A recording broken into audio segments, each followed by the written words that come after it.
ఇప్పుడు అఖండ అంత హిట్ అయిన తర్వాత అఖండ 2 అనేది మీ బ్యానర్లోకి రావటం అనేది నిజంగా ఒక విధంగా చెప్పాలంటే మీకు ఒక మంచి జాక్పాట్.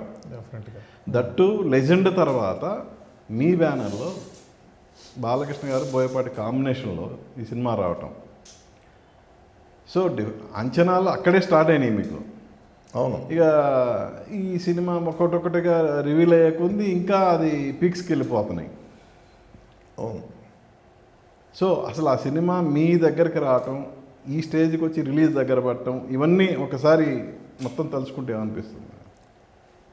అదే ఇప్పుడు అంటే అంతకుముందు మన అందరికీ చెప్తా ఉంది, అఖండ 2 అనుకుని మనం ఈ ప్రాజెక్ట్లోకి దిగలేదండి.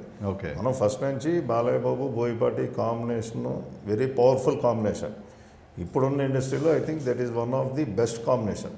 ఒకప్పుడు అన్నగారు రాఘవేంద్రరావు గారు కాంబినేషన్ అంటే ఎంత క్రేజ్ ఉండేదో నాకు తెలిసి, ఆ తర్వాత మళ్ళా అంత క్రేజ్ ఉన్న పీక్ కాంబినేషన్ నాకు తెలిసి బాలయ్య బాబు బోయపాటే. దట్టు వాళ్ళది అన్స్టాపబుల్, అన్బ్రేకబుల్, ఆల్రెడీ హ్యాట్రిక్ కొట్టిన కాంబినేషన్. ఇప్పుడు ఈ సినిమాతో డబుల్ హ్యాట్రిక్కి శ్రీకారం చుడుతున్నారు. అవును అవును. సో ఆ వీటిలోనే మేము అఖండ అని కాదు, ఆ కాంబినేషన్ మీద సినిమా చేయాలనేదే మాకు మెయిన్ ఇది. అది అనుకోకుండా అఖండ 2 అయింది అంతే, సీక్వెల్ అయింది అంతే. అఖండ 2 కోసం అనేది ఆ ప్రయత్నంలో జరిగింది కాదు అసలు. అంటే ఈ కాంబినేషన్ సెట్ అవ్వటం అనేది మీకు ఎంత ప్లస్ అంత ప్రెషర్. అవును. సో దాన్ని అధిగమించడానికి ఏం జాగ్రత్తలు తీసుకున్నారు? జాగ్రత్తలు అంటే దానికి ఇప్పుడు మేము ఎంత మీరు అన్నట్టు ప్రెషర్ ఉంటుందో, డెఫినెట్గా డైరెక్ట్ చేసే బోయపాటి గారికి, యాక్ట్ చేసే బాలయ్య బాబుకి అంతకంటే ఎక్కువ ప్రెషర్ ఉంటుంది. ఎందుకంటే because of the combination. Combination ముందల blockbuster success being a sequel.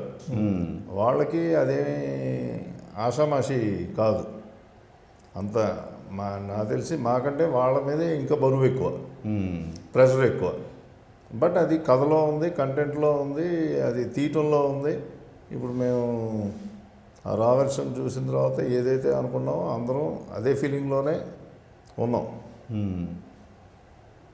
ఇంకోటి అంటే కంప్లీట్గా ఇది 100% సీక్వెలా, లేదంటే ఏదైనా కొత్త పాత్రలు, కొత్త క్రియేషన్ ఏమైనా ఉందా? ఎలా పాత్రలు వస్తాయి కదండి. సీక్వెల్ అంటే ఇప్పుడు మీకు కొత్త కొత్త క్యారెక్టర్లు డెఫినెట్గా వస్తాయి.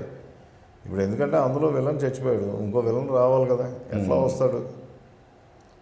బట్ ఫ్యామిలీ అదే ఉంటుంది.